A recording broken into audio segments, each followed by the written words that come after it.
الحمد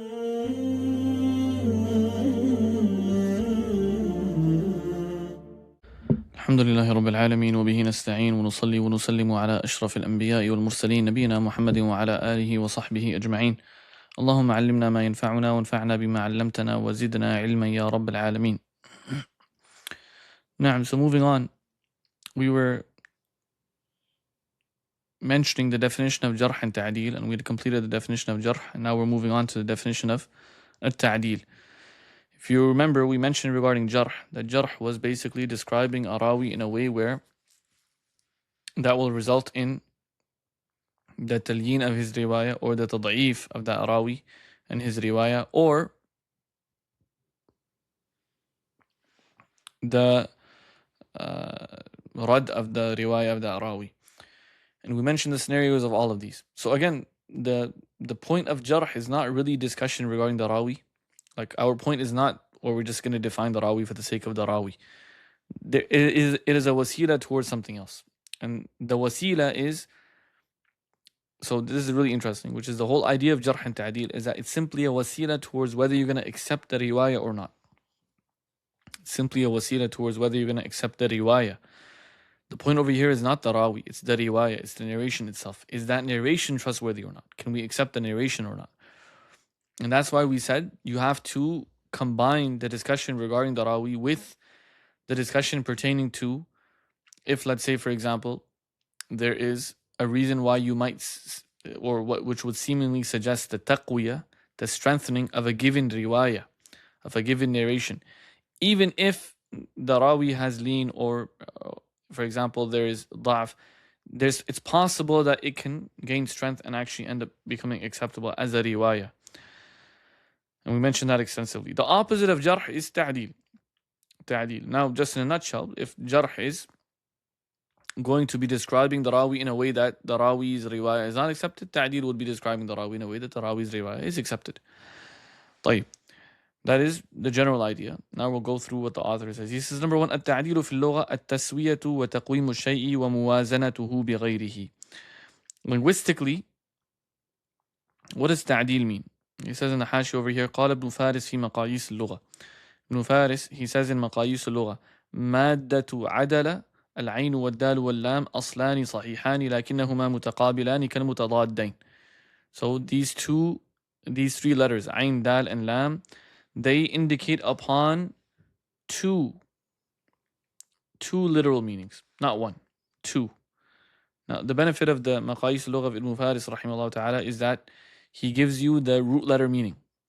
And if you really want to remember vocabulary, and something that will assist in remembering vocabulary is remembering words based on their root letter meanings, as opposed to the actual word, remembering the word or the meaning of the word based on the root letter meaning. That gives you an understanding of what that word is derived from. So once you, because in Arabic, the words, they have roots. Even in English, a lot of the words are taken from Latin roots and whatnot. Although that reality has been lost. But even that reality still exists today. So there is a part of that reality that still exists till today. There's books that are written on this too, in the English language, learning the roots of the English languages, or the words that are in the English language, that will assist you in being able to transfer that over and remembering good vocabulary to a large degree, simply because you're remembering using the roots. So this idea or this procedure is not only something in Arabic, it's in English too, but in English it's far lesser. In Arabic, we still apply this to a strong degree. And overall, we would say that the study of Arabic is very strong still. It's still very, very strong in this regard. So he says, and now one of the dictionaries that is very good at this is the Maqayis al-Lugha of Ibn Faris. He brings you the asl, meaning the root letter meaning, specifically so that you can use that root letter meaning in whatever else you want to derive from it. طيب. So what is the root letter meaning of ʿadālah? He said, أصلان صحيحان. In reality, there's two root letters meanings.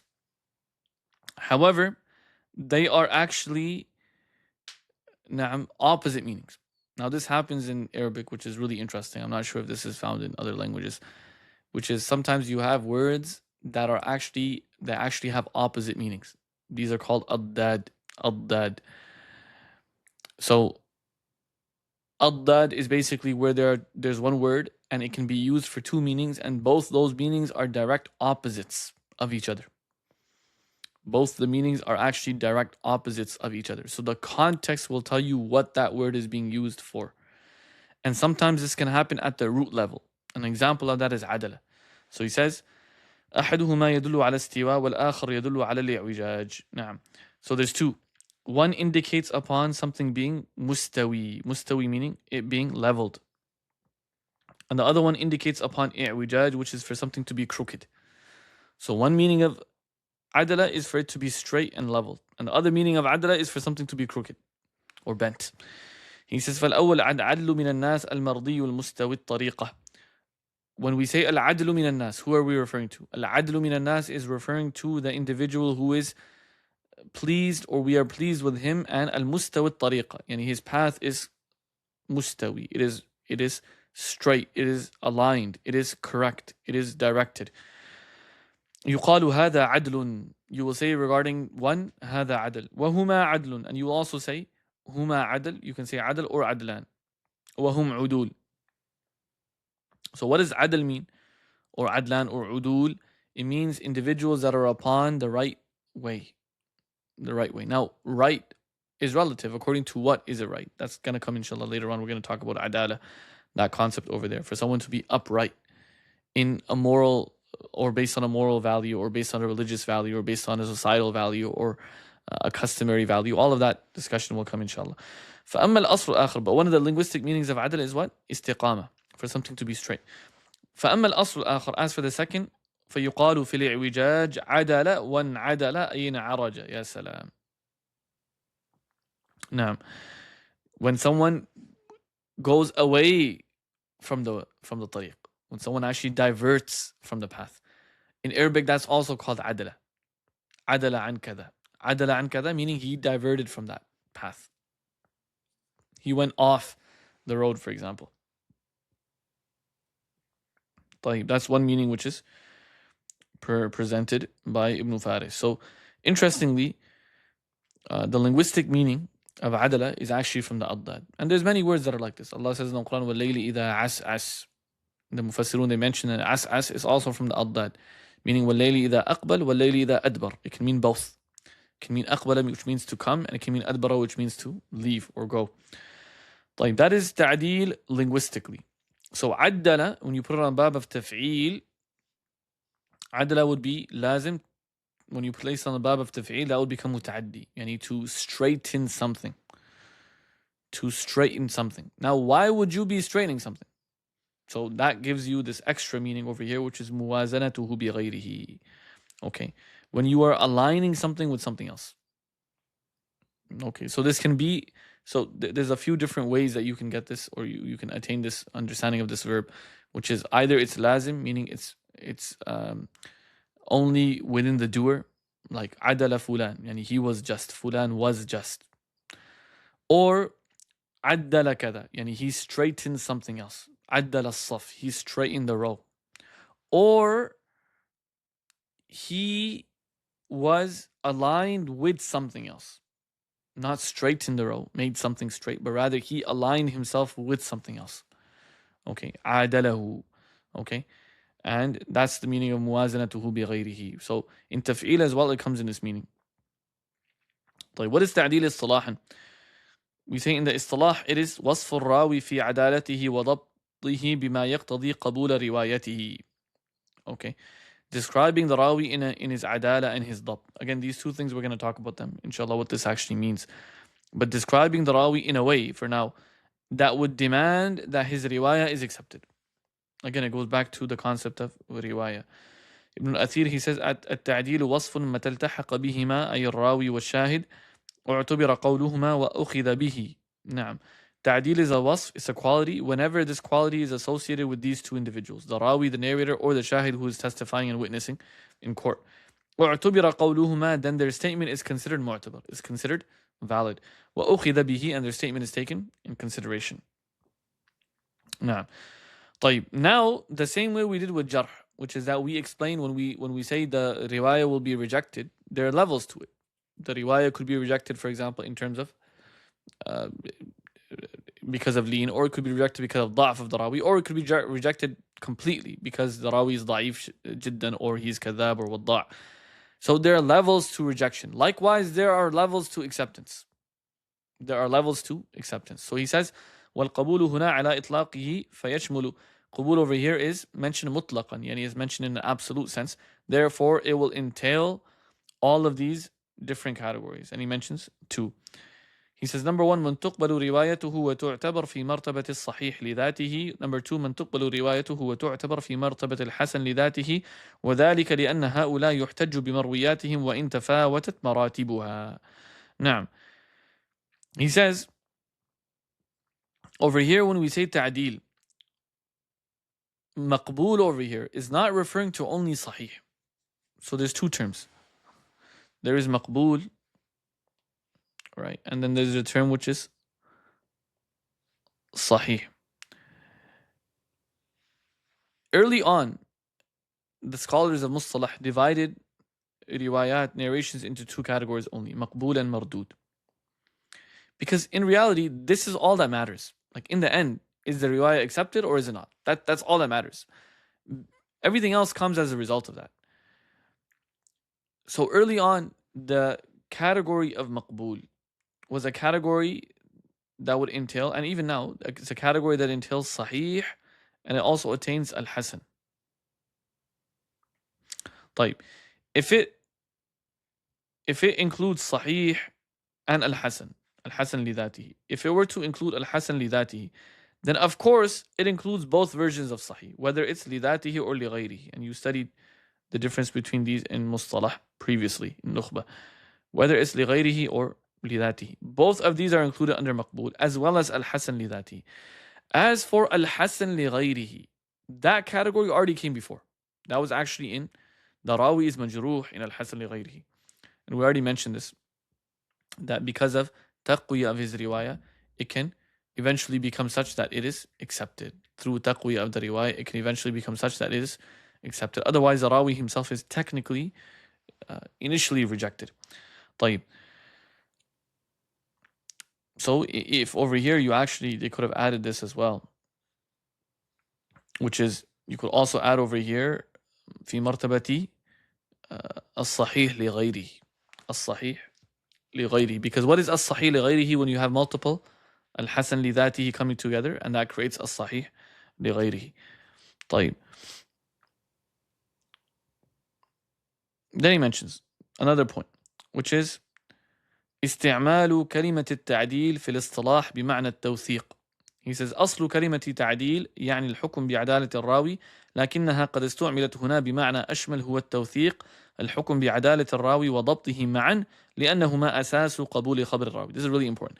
You came across mustalah previously, the concept of ʿadālah and ḍabṭ.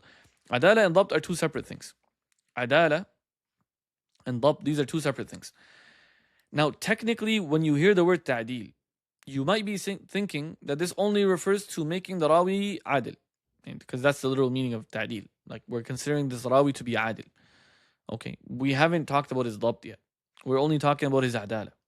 Okay, but you previously studied as well that in order for the rawi to be a thiqah, in order for the rawi to be trustworthy, there's two things that are necessary, ዐadālah and ḍabṭ. So one alone is not enough. So based on this understanding, if you did ta'dīl of the rawi, and ta'dīl only results in one of them being achieved, which is his ዐadālah, that's not enough for the riwayah to actually become thiqah, or for the rawi to become thiqah, and for his riwayah to be sahih lidatihi, for example. But in the definition we just mentioned, that is, the riwayah becomes maqbul. So ta'dīl over here is not in the meaning of establishing someone's ዐadālah. That in the statement Al-Jarḥ wa-l-Taʿdīl, ta'dīl is not in the meaning of establishing someone's ዐadālah. Ta'dīl is in the meaning of establishing someone being a thiqah, someone's trustworthiness. So it's in the meaning of tawthiq. In the title, or when we say Al-Jarḥ wa-l-Taʿdīl over there, at-Taʿdīl is not referring to only ዐadālah, it's in the meaning of tawthiq. And tawthiq is when both ዐadālah and ḍabṭ are found. So we're not referring to the rawi whose ዐadālah is found but he's lacking in ḍabṭ. That is not what we're referring to by ta'dīl. By ta'dīl over here, we are referring to tawthiq, which means that both his ዐadālah has to be found as well as his ḍabṭ. طيب. This is an important point. Then he says, now because we mentioned adalah, we have to speak about the essence or the reality of adalah and ḍabṭ. We mentioned these two things, adalah and ḍabṭ, right? So what is adalah and what is ḍabṭ? Number one, he says, وَالْعَدَالَةُ وَالْمُرَادُ بِالْعَدَالَةِ مَلَكَةٌ تحمل المرء على ملازمة التقوى والمروءة. ملكة تحمل المرء على ملازمة التقوى والمروءة. It's a quality in the individual, and it's a noble quality. That's why we call it a malaka. Malaka, why are we saying malaka instead of wasf, for example? Wasf could be a normal quality. It doesn't have to always be with the person. A malaka is when someone has embodied something, when someone is, that becomes a characteristic trait of that individual that's never leaving that individual. It's always with him. But this characteristic, what is it resulting in? تحمل المرء على ملازمة التقوى والمروءة. It makes the individual always aligned with two things that he mentions over here. Taqwā and murūʻah. Taqwā and murūʻah. طيب. Now what does taqwā mean? And what does murūʻah mean? So when we say, whenever you use a definition and you're using terms in the definition, we have to understand what we mean by the definition, or how are we defining those terms. So number one, we said the reason for malaka as opposed to wasf. Why? Because malaka is something which becomes a natural characteristic trait, as opposed to something which someone can here and there be described with, as well as not be described with. Mulazama, meaning he's always engaged in it. So it's a quality which is not here and there. It's something that becomes a lifestyle for someone. Mulazama of two things, taqwa and murūʻah. In the Hashia, he tells us what is intended by taqwa and what is intended by murūʻah, using Ibn Hajar's Nuzhatun Nadhr. He said, وَالْمُرَادُ بِالتَّقْوَى اجتناب الأعمال السيئة من شرك أو فسق أو بدعة. اجتناب الأعمال السيئة من شرك أو فسق أو بدعة. Avoiding. So normally when we say taqwa, what are we referring to? We're referring to a state of spirituality. Like normally someone might think that whenever taqwa is mentioned, what's intended over there is a state of spirituality. But they're defining in the later books, like in Nuzhatun Nadhr, for example, he's saying taqwa doesn't mean spirituality. We're not talking about spirituality over here. Like, for example, someone is excessively spiritual and he's always conscious of Allah subhanahu wa ta'ala, excessively conscious of Allah subhanahu wa ta'ala, where he's willing to even leave that which is halal for him for the sake of Allah subhanahu wa ta'ala, or he leaves everything which has even the slightest shubha, for example. This is taqwa. This is normally a definition of taqwa. But in Nuzhatun Nadhr, he defined it differently. He didn't say leaving taqwa, attaining taqwa means that you're leaving what? You're leaving matters in which there's shubha. That's not how he defined taqwa. How did he define taqwa? He says leaving anything which is a vice, a sin, an actual sin. And then he described it with three types. He said min shirkin. This is shirk in terms of i'tiqad, meaning anyone who is a non-Muslim. Anyone who is a non-Muslim, he will not be defined as being adil. That's number one. Number two, aw fisqin. Fisq meaning the person is not openly committing sins. What is fisq? When someone is openly committing sins. And number three is bid'ah. Number three is bid'ah. Yani he leaves bid'at. طيب. Now, when he defines adalah like this, to be honest, will cause a lot of problems. And if he defines taqwa in adalah like this. And specifically, which one? The discussion regarding bid'ah. When it comes to shirk, everyone agrees this is a major sin, of course. Every Muslim believes not only a major sin, this is something that would take someone outside of the fold of Islam. When it comes to fisq, the major sins are agreed upon. So people know that, yes, there's slight disagreement regarding whether something constitutes a major sin or not. But generally, the idea of fisq is also agreed upon. Like someone being a fasiq, that is something which is agreed upon. The issue comes in bid'ah. The issue comes where? In bid'ah. Why? Because bid'ah is something like, what is an innovation? What constitutes an innovation? This is not something which is agreed upon by the ummah. You will find individuals, and what do I mean by this? You will find individuals that are very righteous individuals. For example, they stand in prayer all night, or they're always worshipping Allah subhanahu wa ta'ala. And yes, while this alama doesn't necessarily mean the person is not upon a bid'ah, but what I'm saying is that you will find individuals that are righteous individuals, but they will be engaging in certain acts which other righteous individuals might deem as a bid'ah.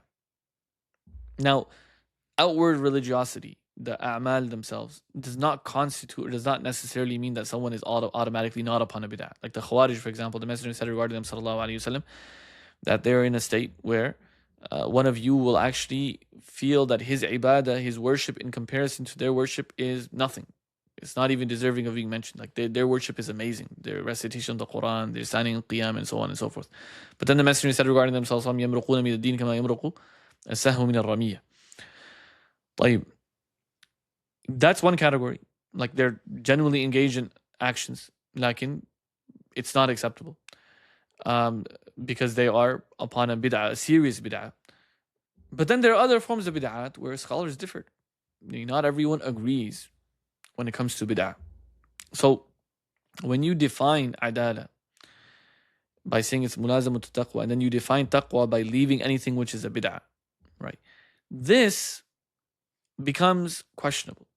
Why? Because someone can now use this and claim that, okay, I believe fulan is upon a bid'ah, and therefore I can attack his adalah because the definition accepts it. But then fulan believes this person A, like for example, Zayd believes Bakr is upon a bid'ah, so Zayd says I can attack the adalah of Bakr.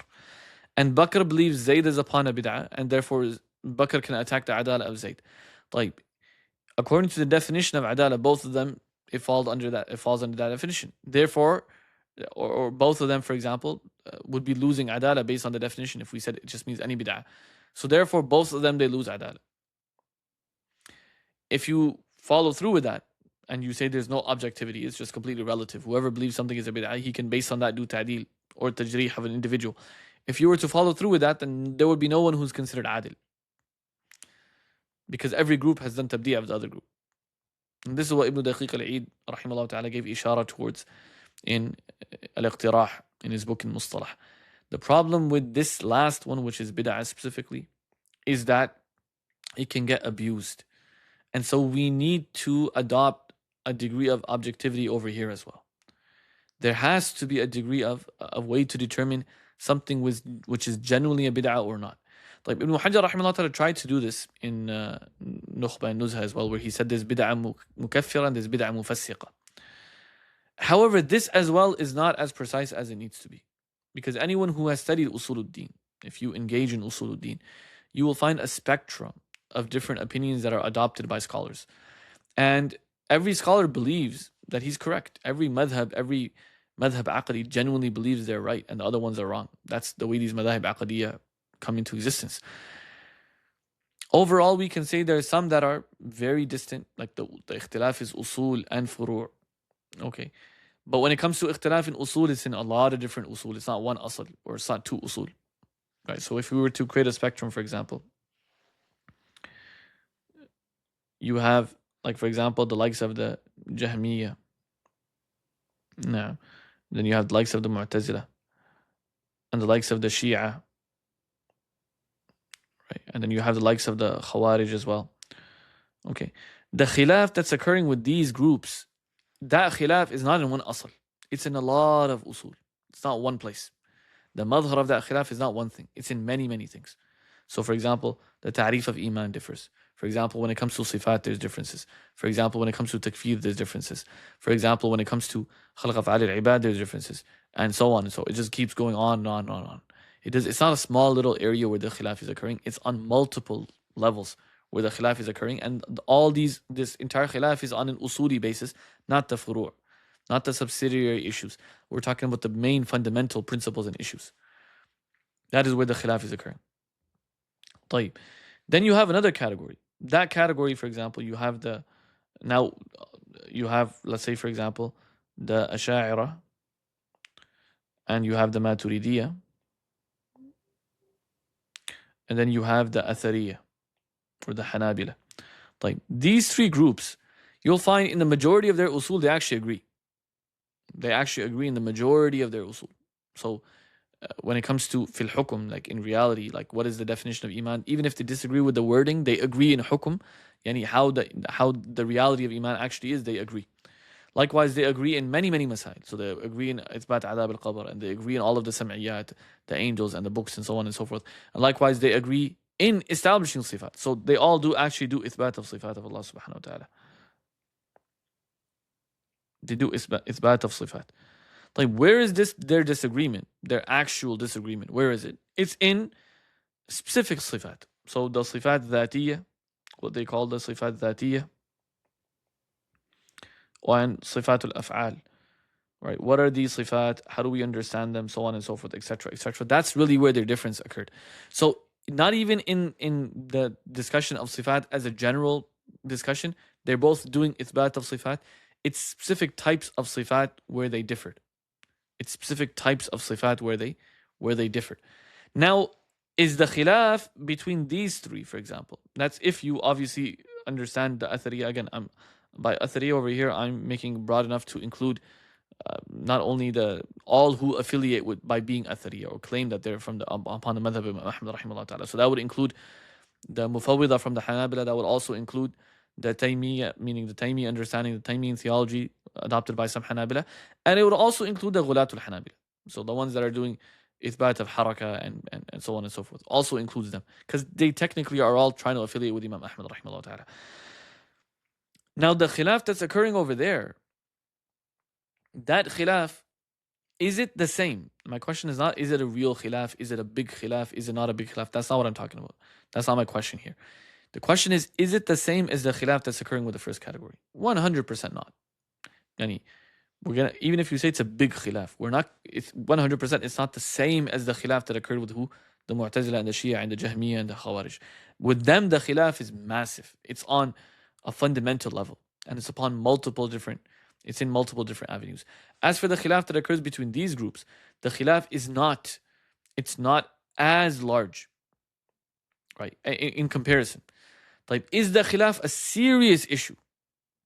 Like, is it a serious issue that the Ash'ari Maturidiyya, they don't believe in Sifat Dhati and Sifat al-Af'al, in the understanding that the Taymiyyan, the followers of Ibn Taymiyyah rahimahullah ta'ala, or that strand of the Hanbali understanding, the way they believe in it? Okay, if you ask the students of these madahib, they'll all say, yes, that's a serious issue. That's not a small issue. That's a big issue, according to all of them. So they're not trying to minimize the reality of the khilaf. It is a big khilaf at the end of the day. The question is it as big as those ones? The answer is no. Like, now, since it's not as big as those ones, these groups, all of them, they divide into two categories. There's one category from amongst them. Okay. I remember when I was in Jamia, there was a teacher that said this. He's like, what is our understanding of the Ash'ari and Maturidi? Are they from the Ahlus Sunnah wal Jama'ah or not? And then he's like, our scholars, they say there's two approaches. Some of our scholars say they're from the Ahlus Sunnah wal Jama'ah except in the mas'ala of sifat. And some of our scholars say they're not from the Ahlus Sunnah wal Jama'ah altogether because of the mas'ala of sifat, even if they agree with us and everything else. And then the professor that was mentioning this, he supported the latter opinion, which is that they're not from the Ahlus Sunnah wal Jama'ah altogether, while accepting that they're scholars from the Salafiyya, for example, or from that movement that would assume that they are from the Ahlus Sunnah wal Jama'ah except in the mas'ala of sifat. So what that means is that even themselves, they're differing. That do we want to call these guys Ahlus Sunnah wal Jama'ah or do we not want to call them Ahlus Sunnah wal Jama'ah? Like, they don't all agree on the same stance. Same thing with the Maturidis and Ash'aris. Like, for example, you'll find a lot of Maturidi scholars and Ash'ari scholars that will not magnify the khilaf with Ibn Taymiyyah to that degree. They'll never call Ibn Taymiyyah mubtadi'. They'll never ever consider him outside of the Ahlus Sunnah wal Jama'ah, or even his theology, for example. They won't consider that to be outside of the Ahlus Sunnah wal Jama'ah. They'll simply say that they got it wrong. They will say they got it wrong. They're not going to say it was right. They're going to say it was wrong. But at the same time, they're willing to digest the khilaf. There's a large group of Maturidi Ash'ari scholars like that until today. And there's also a large group that say, no, this is completely wrong, and they're outside of the Ahlus Sunnah wal Jama'ah because of this. There's a group like that too. So now, if that's the case, both of these groups, so basically you have the Athariya, for example, or let's make another spectrum now to make sense of this.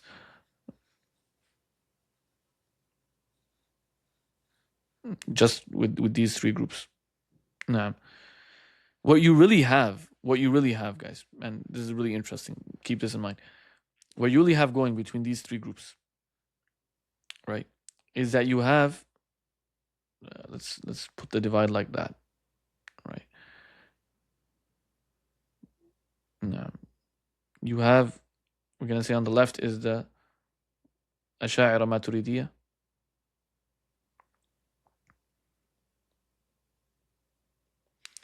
and on the right we're going to say is the Hanabila. طيب. Okay. What you really have happening though is in reality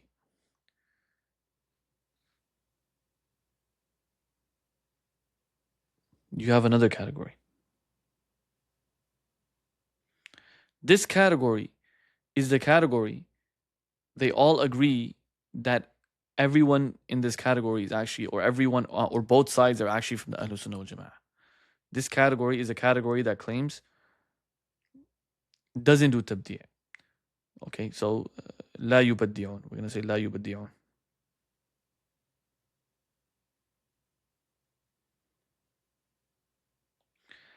This category from the Ash'ari Maturidiyya, right? يبدعون التيميين. And this category from the Hanabila, we're going to say, or the Taymiyun, we're going to say يبدعون الأشاعرة.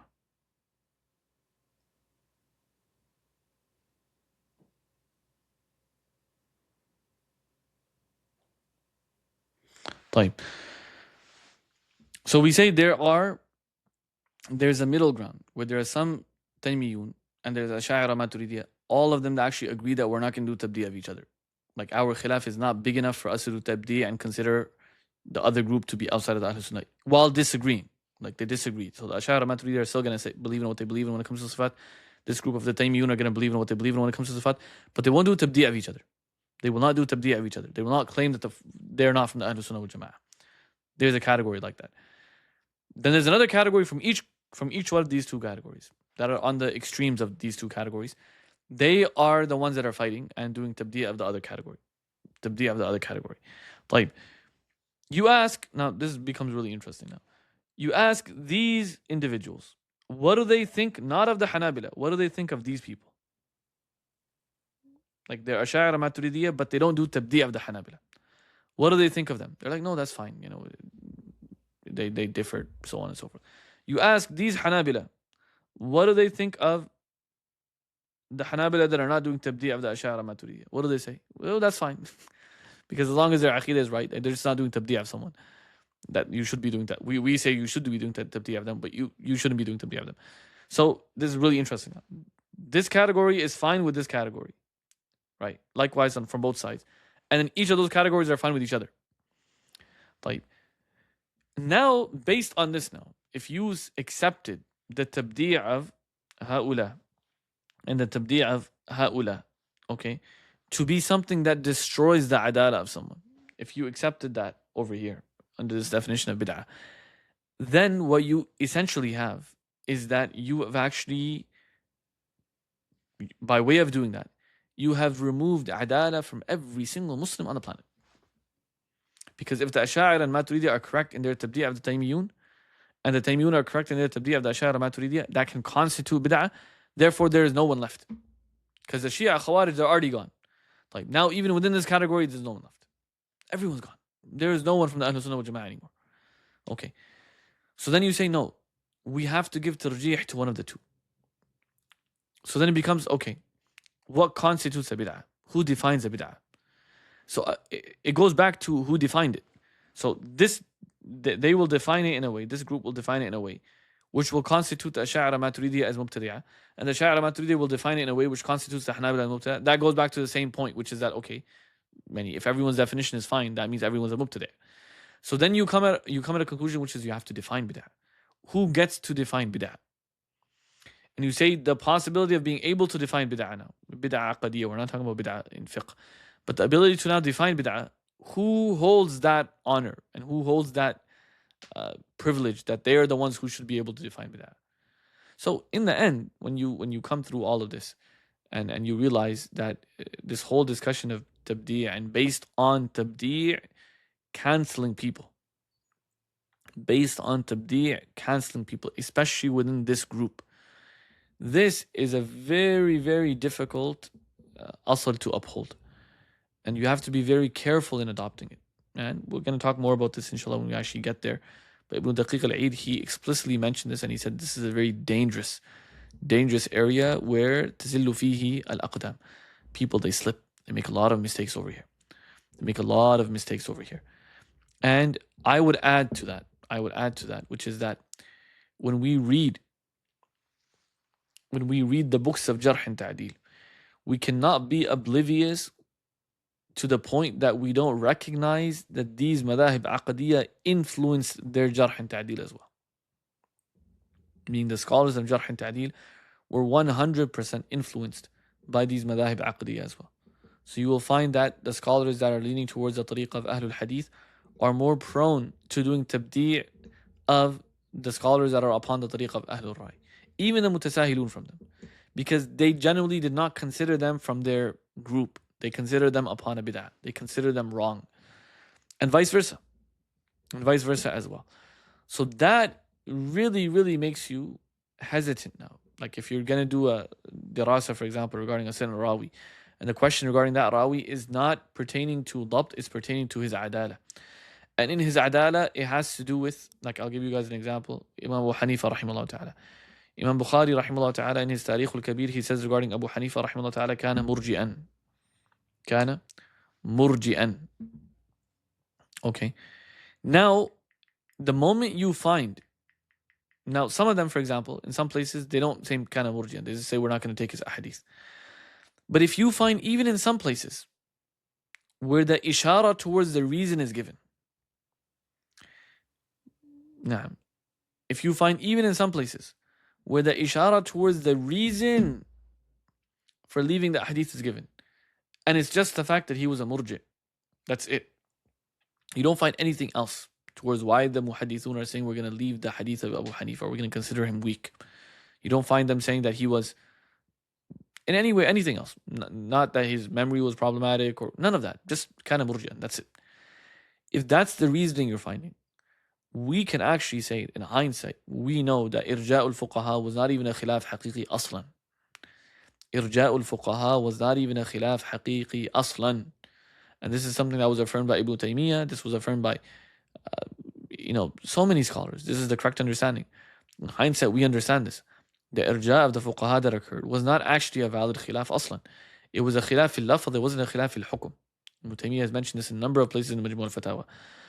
So if that's the case, then would it be fair to assess that the jarh of the scholars that did jarh of Abu Hanifa on this basis is unacceptable? The answer is yes. It should be. It has to be.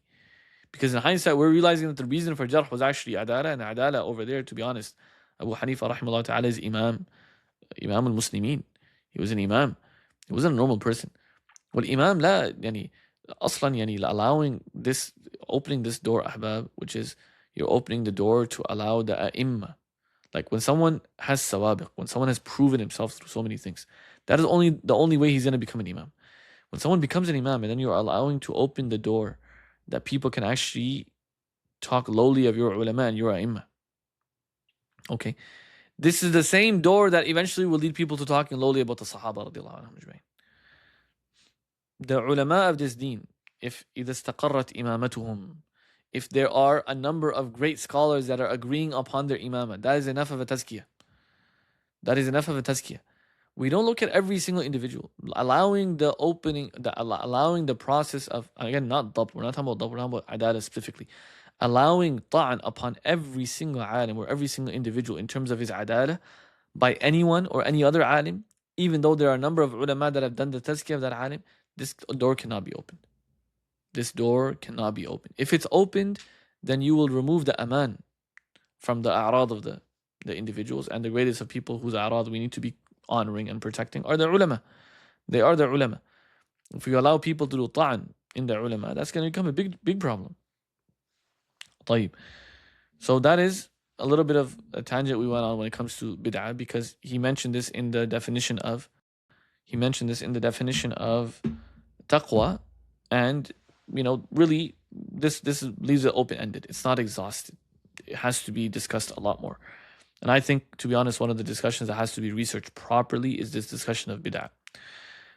It's a very, wallahu a'lam, Shaykh Hatim al-Auni also mentioned this, where he said that there's an issue with this discussion. It's not really properly, which mubtadi' can you accept the riwayah, which mubtadi' do you deny? Like, it's a very confusing area. And he came up with another he suggested his own 3 shurut and conditions. But wallahu a'lam, even those are a bit, questionable. And all of it really just goes back to this point, which is that the hudud of bid'ah, who defines those hudud? Like, the problem over here is not the asl. We can all agree that if someone is a mubtadi', like, this is the point, guys. We can all agree that if someone actually is a mubtadi', then 100% that he's saqid al-adalah. The problem is what defines bid'ah. That is where the problem comes. And that is not a discussion that is meant to be held by huda muhadithun aslan. Right? The aqli qa'ida, for example, we can say, is not, number one, this aqli qa'ida is not something specific to the muhadithun. This is something all the ulama will agree with. If someone is upon a bid'ah, do we say to go and take the deen from him? Of course not. Okay, it doesn't matter which ilm you're taking from him. Don't take like, for example, take ilm al-fiqh from a mubtadi'. No, don't take it from a mubtadi'. Go to someone who's upon the sunnah. Take, for example, ilm al-hadith from a mubtadi'. No, don't take it from a mubtadi'. Everyone agrees on this. And this isn't specific to ilm al-hadith. Like, taking ilm from a mubtadi' in general, taking his bid'ah and the ilm pertaining to his bid'ah is a big problem. Though obviously we don't want you to become a mubtadi'. So don't take ilm from a mubtadi'.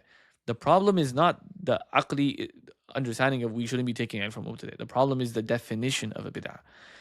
This discussion, who defines bid'ah, which ilm is meant to be telling us the answer regarding this? It's not ilm al-hadith, and it's not ilm al-fiqh, and it's not ilm al-usul al-fiqh. Which ilm is it? It's ilm usul al-din. It's aqidah. This ilm is meant to define for us what a mubtadi' is and what a mubtadi' isn't. And which aqidah is it specifically? I will go on even beyond this, and I will say, if you only study aqidah from one madhab aqdi, then obviously you're going to consider everyone else a mubtadi', because that's the aqidah you studied. The only people that can truly speak regarding this with balance are people that have digested the khilaf that occurred between these different madahib from an unbiased perspective. And they have complete control over their nufus. And they're careful to say anything regarding Muslims or ulama, for example, that they fear will or they feel is going beyond the accepted amount that you can speak regarding someone. These are the individuals that will come and define it with the most precise definition, and they, wallahu a'lam, happen to be the ones that have i'tidal, and they are, to a great degree, they are very conscious of the rights of others, and they are able to digest khilaf. They have wus'ah in their hearts. Now, طيب. That was taqwā. Then he goes on, he says, أما المرūءة. What is murūʻah? فآداب النفسانية تحمل مراعاتها الإنسان على الوقوف عند محاسن الأخلاق وجميل العادات ويرجع في معرفتها إلى العرف وذلك يختلف باختلاف الأشخاص والبلدان. This is also a very problematic definition.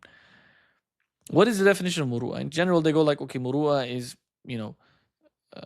every individual has haya. What is haya? Haya is, they describe haya as a quality inside a person that prevents a person from doing or engaging in something where he will be blameworthy by others for engaging in it. They say تغير وانكسار يعتري الإنسان من خوف ما يعاب به أو يلام من خوف ما يعاب عليه أو يلام به. There's this breaking feeling that enters into the heart when you're afraid that you might be blamed for something that you engage in. So you avoid it.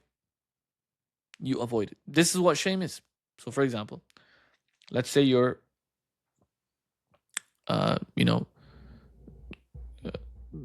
walking around talking to yourself, like making gestures and in your head, and you're talking to yourself and you're speaking out loud.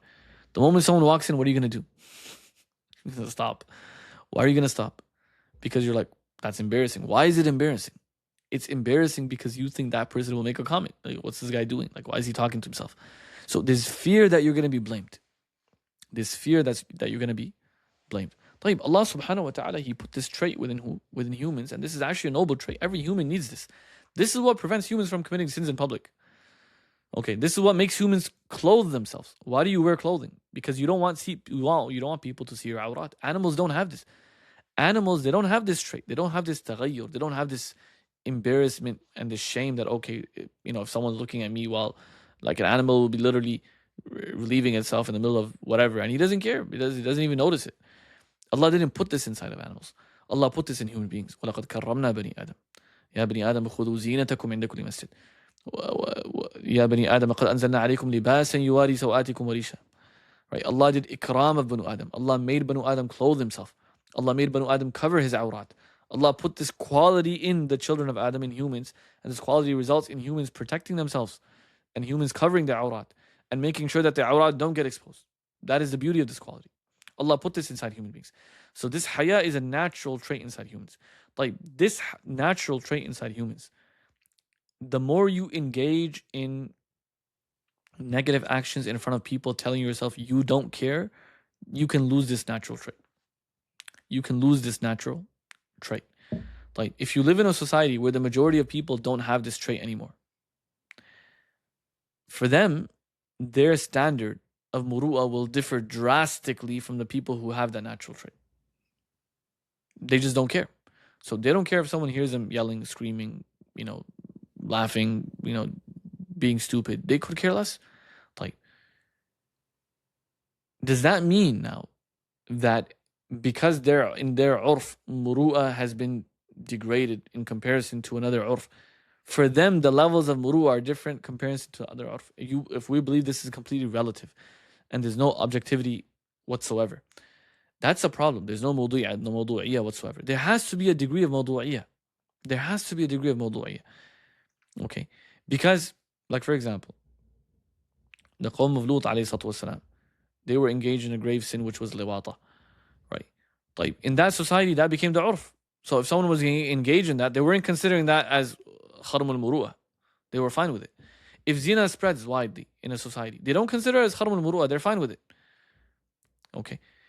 If there's certain sins that spread widely in societies, they don't consider it kharm al-murūʻah. So if you're saying this is completely urfi, that's a problem. That means even fisq, if fisq spreads in a society, for example, it doesn't need to be kharm al-murūʻah. So we say no, there is a degree of a line, a fine line. Anything which constitutes a sin in our sharia, okay, which will make someone enter into the realm of fisq, طبعا بالأولى, that is going to result in kharm al-murūʻah. So if someone falls under this category that we mentioned over here, which was a category of fisq, and the sins were defined by our sharia, that will automatically result in kharm al-murūʻah. Automatically, right? Obviously. Like even if he doesn't fall into that category, we're saying even if he doesn't fall into that category, there are certain adab that have been looked down upon by sharia. It's not about a matter of culture. Sharia itself looks down upon certain characteristics and certain traits, like stinginess, for example. Sharia is the one that called out stinginess. Bukhl, right? Al-man, wal-idha, wa aklu mal al-yatim, and qadf al-muhsana, and these are major sins. But there's other. These are all coming from these nasty traits that Sharia has called out itself. Okay, so the traits of being stingy, the traits of greed, the selfishness, just wanting to gather everything for yourself, a lack of sympathy and empathy, becoming cold-hearted, qaswatul qalb. These are traits, kibr, ego, right? These riya. These are all traits that Sharia itself looked down upon. And in a number of evidences, Sharia has called out these traits. Like, if these traits are resulting in an action, even if that action, if we say the root of the action is the trait like this, that Sharia has looked down upon, and that action might itself be acceptable in that society, we say that's still a problem. That will also result in kharm al-murūʻah. Because Shara itself already legislated this trait is not a good trait. This trait is not a good trait. This is really important. So I don't believe this is completely urfi. Urfi in the sense that يختلف باختلاف الأشخاص والبلدان. Yes, a degree of it is urfi. 100%. A degree of it. But the degree of it which is in line with Sharia. It's from the mubahat of Shara. It's from the mubahat of Shara. Then in some cultures it was looked down upon versus other cultures it wasn't looked down upon. But it was generally from the mubahat of Shara. Over there, yes, there could be, the urf could be taken into consideration to determine whether something is kharm al-murūʻah or not. But if something has already been defined in the category as Sharia doesn't like this, Sharia is not too fond of this, Sharia is actually telling you to do the opposite, it's already been defined in that category by Shara, then in that situation, whatever is resulting from those traits, even if it doesn't be fisq, because fisq is open sinning, right? Even if it's not open sinning, if it's resulting from those traits, we will say that those actions automatically result in kharm al-murūʻah. We don't need to base it off of the urf or the habit or the ādah. So people can misunderstand when we say this is urfi. It does not mean that if in certain a'raf there are actions that are 100% looked down by Sharia, then all of a sudden we say ahlan wa sahlan, no problem. That's not how this works. the kharm al-murūʻah is urfi, but which part of it is urfi is that which falls under the mubahat of Sharia. That's the way we can define this. Wallahu a'lam. Now, and what is murūʻah? Murūʻah in general is a very noble thing, and anyone of nobility will want murūʻah inside of him. Okay, there are specific traits that our society cultivates within individuals. And al-mahrum wal-hurim. If someone does not grow up in a beautiful society, he will be deprived of those states, of those traits. For example, if you go to some of the Arabian lands, like I lived in Saudi for some time, the children over there have immense respect for their parents, whether the children are practicing or not. They have immense respect for their parents because it has become something cultural. In fact, it's not possible to live in that country while a person is engaged in disrespecting his parents. He will be outcasted by everyone, even the non-religious folks. A son, for example, that's 19, 20, 21, disrespecting the parents, that person will be outcasted by every single person in that society, religious or non-religious. Everyone will outcast that individual because the society has developed that trait to be a very noble trait. You have to take care of your parents. You have to be kind to your parents. You have to look up to your parents, so on and so forth, X, Y, and Z. Now, that is one. Another example, the wanting to spend on behalf of others. When you go to a restaurant, for example, everyone wants to pay. So they start competing, they start fighting over who's going to pay. Okay. We say this is also a very noble trait. This is also a very, very noble trait. And if a person were to develop this trait, that is something which is 100%. Likewise, something which is beautiful. And it's something which should be considered honorable. But in some societies, that's not the case. You go to a restaurant and everyone just wants to pay for themselves. In some societies, you go to a restaurant and everyone's just trying to pay for themselves. Okay.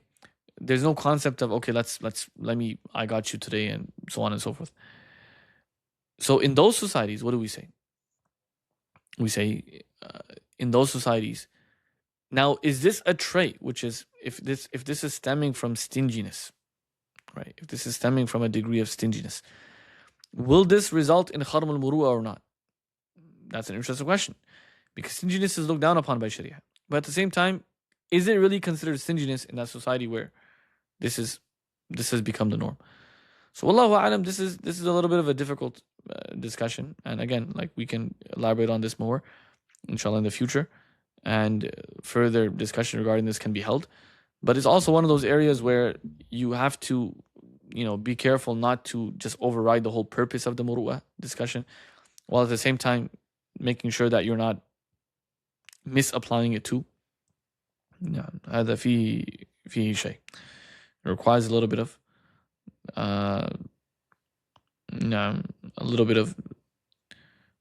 discussion. Like, we have a further discussion over here regarding what does ʿadālah mean. We'll do this inshallah ta'ala in the next lesson. This is the definition we mentioned, is the definition of al-Hafidh ibn Hajar rahimahullah ta'ala. Al-San'ani, he did ta'aqqub upon this from a very specific angle. We'll talk about this bi'idhnillahi ta'ala in the next lesson. Walhamdulillahi rabbil alameen.